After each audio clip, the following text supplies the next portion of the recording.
c'est indéniable. Mais au moment où Jésus fait la prière là, où il prie, en ce moment-là, il est fils ou il est Dieu? Parce que je ne crois pas que quelqu'un peut faire la prière à lui-même. Donc je me dis que au moment où le Seigneur fait la prière, parce que Jésus fait la prière de temps en temps, il prie, il nous donne des exemples, il prie lui-même et constamment. Et je me dis qu'en ce moment-là, il est Jésus, il est juste fils. Et j'espère que je ne me trompe pas, parce que il ne peut pas en ce moment-là être Dieu, parce que quelqu'un ne peut pas faire la prière à lui-même. Donc c'est Dieu qui exauce les prières, et puisque Jésus prie de temps en temps, ça veut dire qu'en ce moment-là, il est enfant de Dieu, comme nous autres. Pas vrai? Si je me trompe, corrigez-moi. Gloire à Dieu. Amen.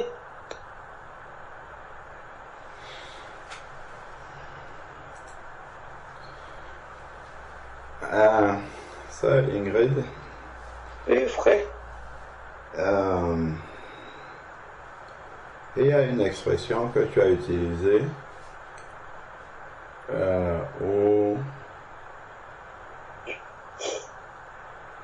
bon, on peut se fourvoyer quand tu dis qu'il est fils, c'est-à-dire qu'il est enfant de Dieu comme nous. Ce n'est pas vrai. Ouais, d'accord. Viens, regarde. Tu as déjà dû remarquer que quand on écrit fils de Dieu, on met un grand F.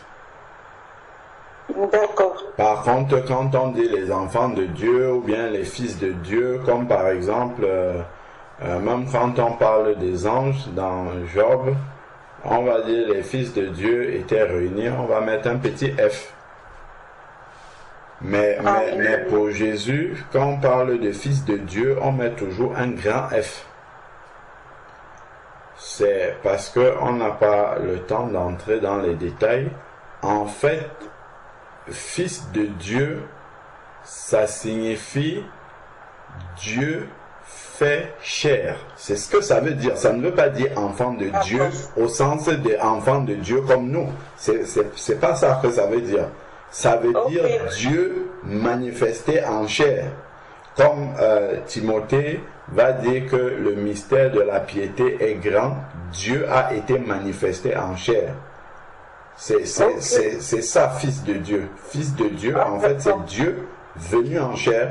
C'est pour ça que tu vas voir, par exemple, dans Jean chapitre 8, si je ne me trompe pas, lorsque Jésus va dire, je crois, avant que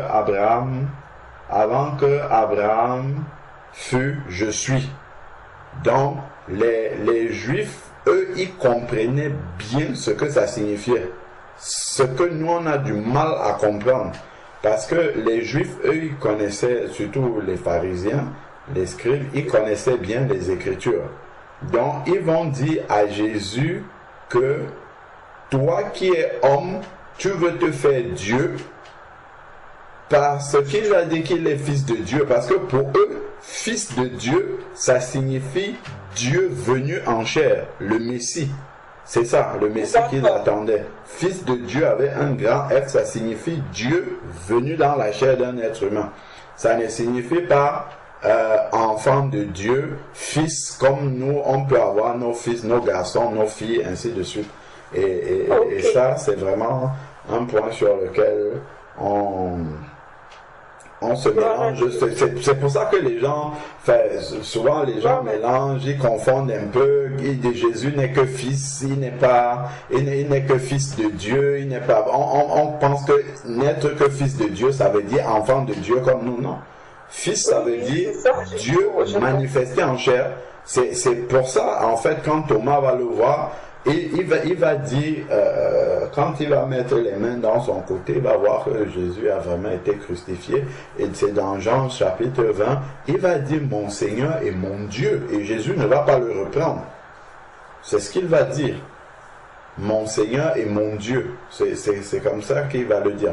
Donc, en fait, les Juifs, eux, ils avaient bien compris le langage de Jésus. Donc, soit ils reconnaissaient que Jésus est le Messie, auquel cas, pour eux, c'est une évidence parce que les Écritures le disent que c'est Dieu venu en chair, ou alors, ils rejettent Jésus, ils disent que Jésus n'est pas le Messie. Donc, comme ça, parce que pour eux, ils ne peuvent pas accepter que Jésus qu'ils ont connu là est en même temps Dieu. C'est en fait pour les Juifs qui connaissaient les Écritures, il n'y a pas de...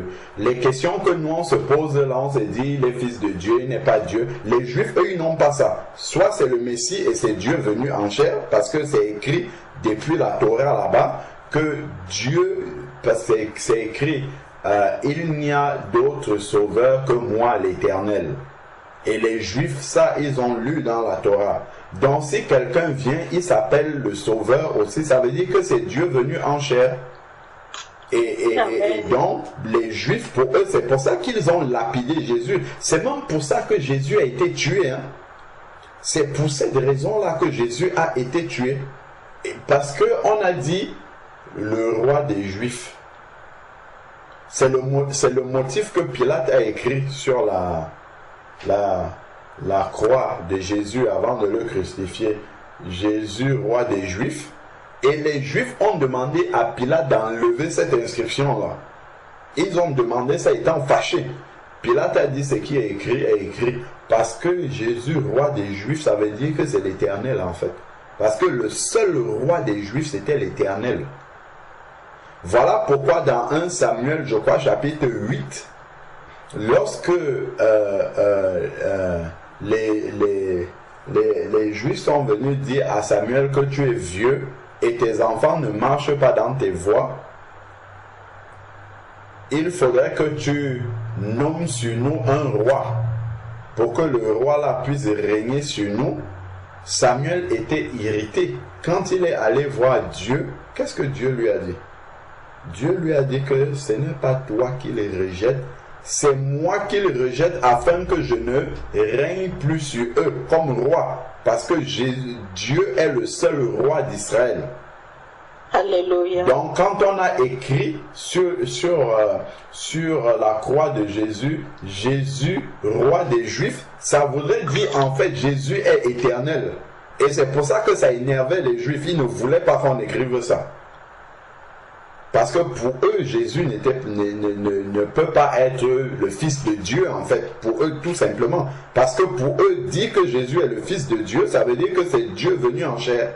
C'est ça. C'est pour ça qu'ils ne voulaient pas. Et quand Jésus faisait ces insinuations-là, ils comprenaient bien, ils prenaient les pierres pour le lapider, pour le tuer. Parce qu'un homme ne doit pas se faire Dieu. C'est pour ça. C'est pour ça qu'eux, ils voulaient le lapider. Alléluia. Parce qu'ils comprenaient bien le langage de Jésus-Christ. Amen. Donc, celui qui prie à la croix, c'est vraiment parce que Jésus-Christ est 100% homme et il est 100% Dieu. Donc, dans sa nature humaine, il est venu comme serviteur. Donc, c'est le serviteur qui est en train de prier son maître lorsqu'il est à la croix. Alléluia. Ce n'est pas Dieu qui est en train de se prier lui-même. Parce que Dieu ne meurt jamais. Ce n'est pas Dieu qui est mort à la croix. Dieu ne peut pas mourir. Dieu est immortel. Il ne peut pas mourir à un moment donné. C'est Jésus, homme, qui est mort à la croix. Parce qu'il fallait que Dieu vienne dans la chair d'un être humain pour subir le châtiment que Dieu avait promis à Adam. Adam, il lui avait dit, le jour où tu mangeras du fruit de l'arbre de la connaissance du bien et du mal, tu mourras. Donc, Jésus, 100% homme, est venu, il a pris la totalité de la malédiction des hommes à la croix. Ça ne peut pas être Dieu qui a pris la malédiction. Quand on dit qu'il s'est fait malédiction pour nous, ben, Dieu ne peut jamais être malédiction à un moment donné de sa vie, enfin de son existence. Il ne peut même pas. Ce n'est pas possible. C'est qu'à un moment donné, là, Jésus était 100% homme. C'est un homme qui est mort à la croix. Et c'est en fait ça qui est flou dans la tête des personnes et on mélange tout en fait.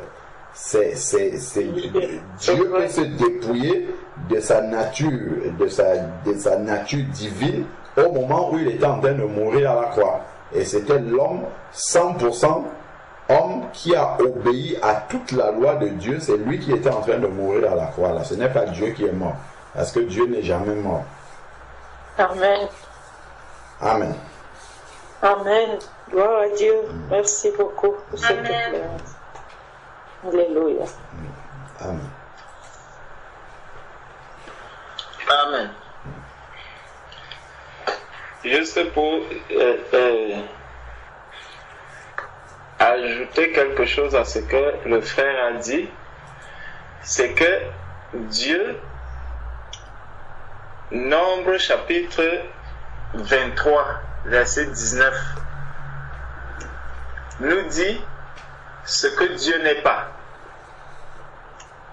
Et Jean 4, verset 29, nous dit ce que Dieu est. Donc, il y a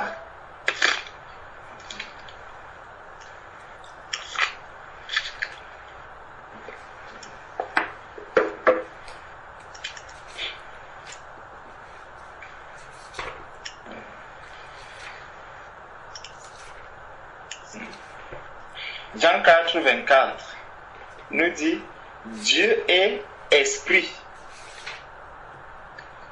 Dieu est esprit. Tandis que dans Nombre 23, verset 29, vient encore nous dire que Dieu n'est point un homme pour mentir, ni le fils de l'homme. Et là, regardez fils. Fils est écrit avec petit f. D'accord. Dieu n'est pas un homme pour mentir, ni fils de l'homme. Fils c'est avec petit f pour se repentir. Dans Jean 4, 24, Dieu est esprit. Donc, l'homme, Jésus, homme qui est en train de mourir. Et je crois que c'est dans 1 Timothée ou 2 Timothée qu'il est dit Jésus homme.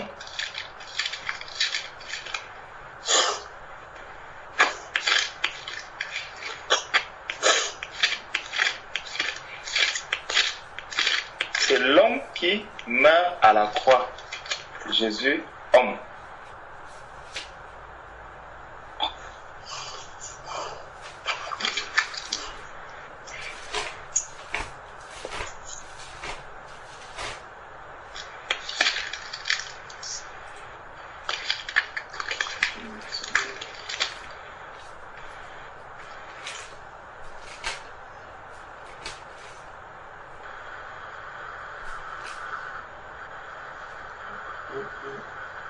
C'est 1 Timothée chapitre 2 verset 5, c'est ça?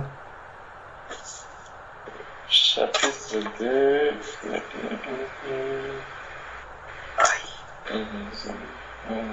Car il y a un seul Dieu et aussi un seul médiateur entre eux. Voilà, effectivement c'est ça. Il y a un seul Dieu et aussi un seul médiateur. Timothée combien s'il vous plaît? 2 verset 5. Ok. Car il y a un seul Dieu et un seul médiateur entre Dieu et les hommes, Jésus-Christ homme. Et c'est ce médiateur qui intercède pour nous auprès du Père. Amen. Parce que Amen. C'est l'homme qui prie. L'homme prie. Jésus-Christ homme, il prie. Il continue à prier, prier, prier pour les saints. Donc, Alléluia. vraiment, la révélation sur Jésus-Christ, elle est éparpillée dans la parole de Dieu. Éparpillée, Alléluia. simplement, on veut comprendre comprendre qui est réellement Jésus-Christ. Plein de versets dans la Bible révèlent qui est Jésus-Christ exactement. Amen. Amen. Amen. Amen. Amen. Gloire à Dieu. Vraiment, merci Seigneur. Merci pour tout cet éclaircissement. Merci. Tu m'as éclairé aujourd'hui, Seigneur. Beaucoup, beaucoup, beaucoup. Merci. Alléluia. Alléluia.